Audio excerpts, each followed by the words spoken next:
PM office. It is Zelmae, and welcome to Don't PMO. What that means, don't piss me off.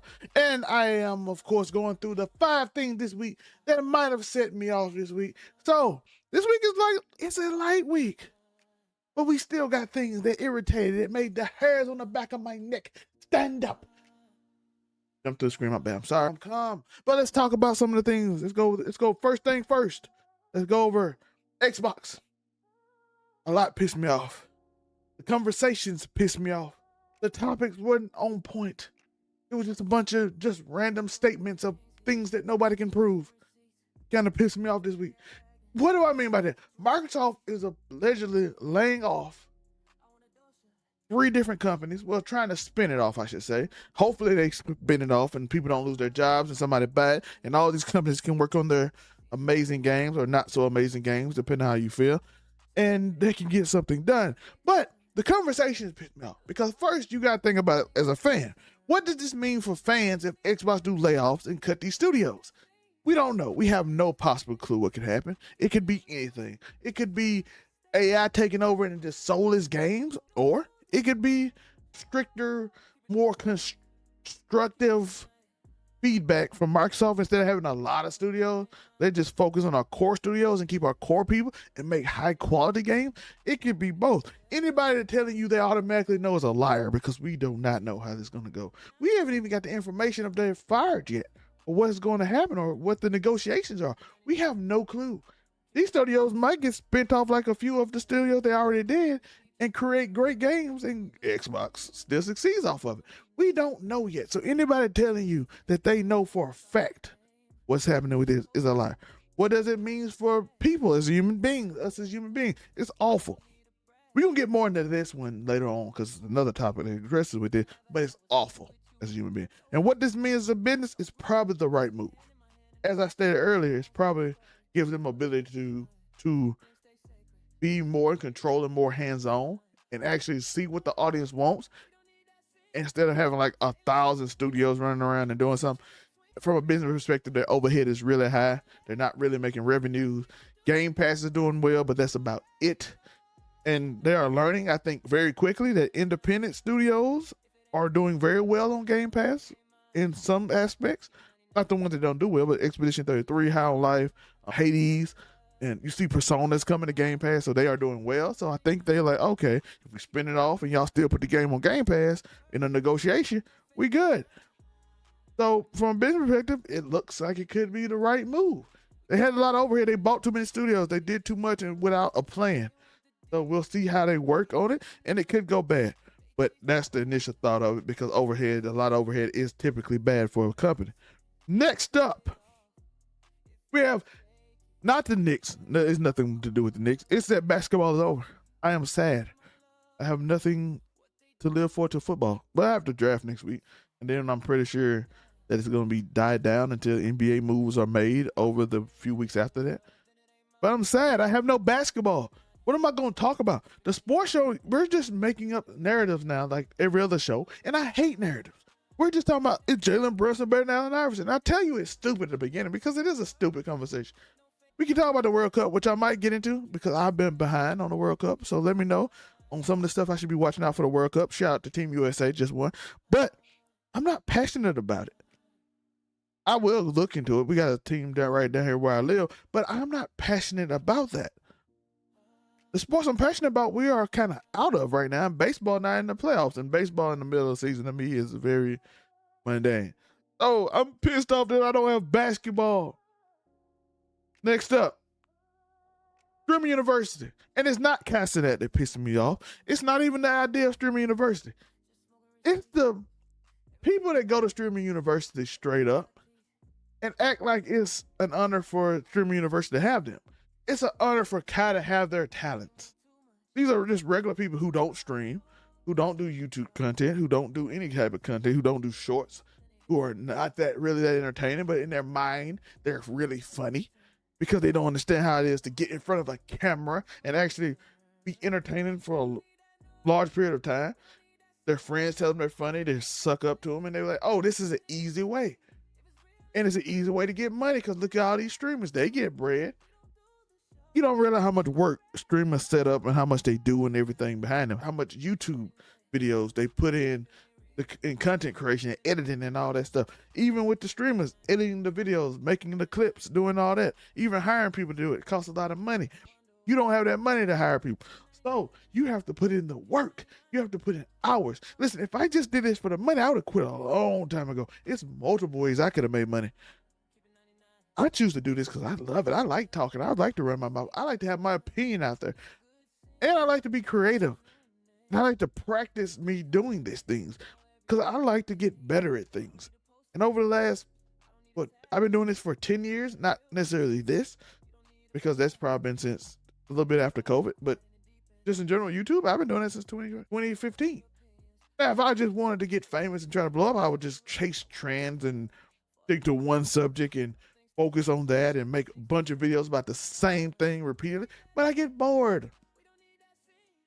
But my thing is the entitlement of people thinking Streamer University is just going to be their one-way ticket to fame because you somehow deserve it, even though you put no work in. You make your little AI videos. By the way, I have no problem with AI. AI, the wave, that's going to be the future. But you put no effort into nothing. You don't even know how to set things up. You didn't have the nerve to go to Streamer U and figure out how to at least do the basics. And even at least cut on 10 streams and just see how it goes. See if you can entertain yourself at least and watch the VOD. At least do some YouTube videos. Y'all just see things popping and be like, oh yeah, I'm finna be famous today. Let me go try to be viral. Let me do the dumbest things. Let me try to act like him. And by the way, shout out to some of the people Streamer University. It was hilarious. My boy didn't make it last year. He said he's the dean now. I forgot his name, my bad. Shout out to him though. But my mind is bound to blank. It just randomly came to me. But this pissed me off. Your entitlement to what this man worked so hard to put together.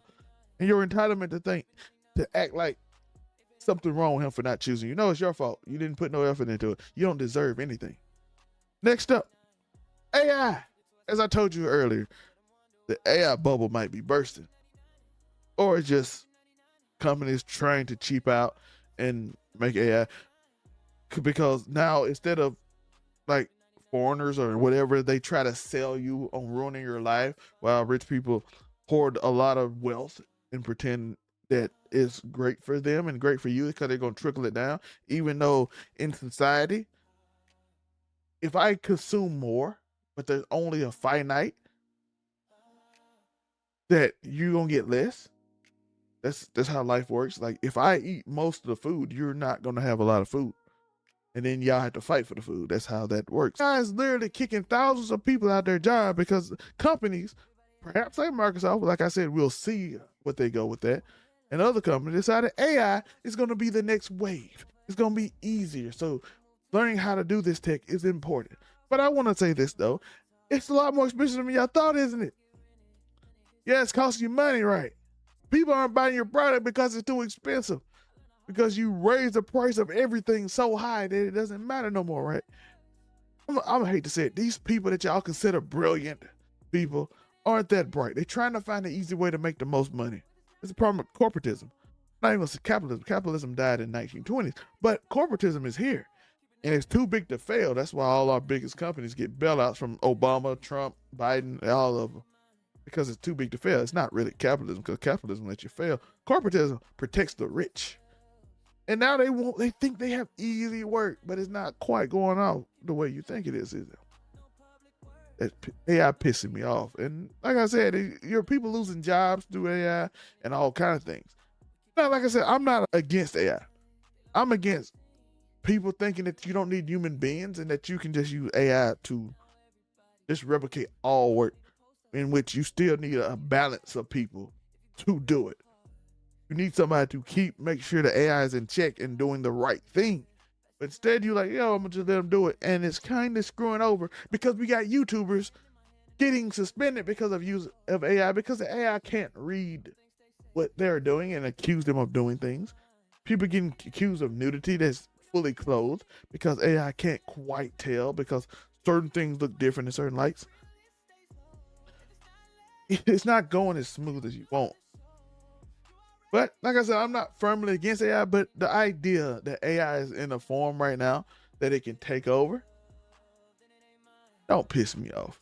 The last and final thing is racism. It's June. I'm recording this on June 19th, Juneteenth. And I do want to say racism pissed me off. But we got good news on the don't piss me off, because Chad the Builder pissed me off. His little friends pissed me off, but now they're in jail.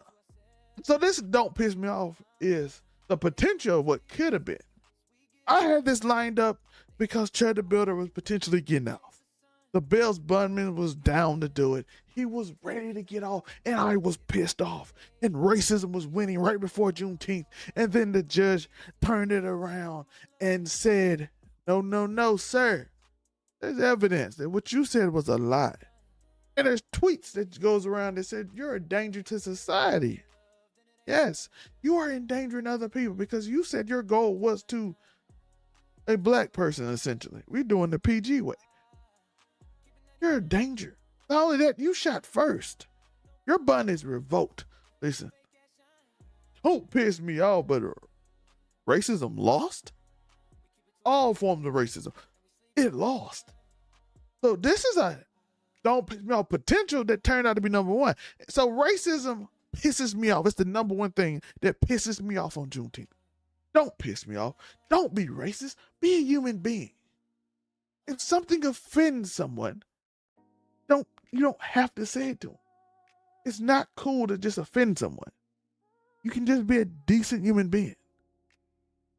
You don't have to tell somebody to chimp it out and try to make it some weird race thing. What is wrong with you? Are you okay? Did your parents love you? There's so many things about you that piss me off. Like, you're probably not attractive because you're obviously hating people for a color. You're probably not that bright because you're trying to convince yourself you're smarter. Like, I'm the smarter being. You're not athletic. You're obviously jealous because you're obsessed. You're probably like you're ugly. You're just not winning in life. So you make up an excuse to make yourself feel better. Like, at least I'm not black. Listen, sir, I look better than you. My hair is like a mess right now. I'm tired and I look better than you. I'm smarter than you. I'm more athletic than you. I'm stronger than you. And it's not to the non-racist. This is to the racist because the non-racist don't have any reason. They probably have some wins because they're not racist. What other reason would you have to be racist unless insecurity? You scared your woman gonna like me because my chocolate skin, it looks nice. My eyebrows is pretty nice. They natural, you know what I'm saying? My eyelashes, they pretty good. It's natural. I don't do nothing to it. My beard is a little scruffy, but it's still on point. You know what I'm saying? It's a little wild. It's still on point. So do it make you mad? Do it make you upset? Don't piss me off. And that's the episode of that. Like and subscribe, hit that notification bell. All of that. I appreciate y'all for watching. Don't be a loser. Don't be racist. And remember to keep something amazing with.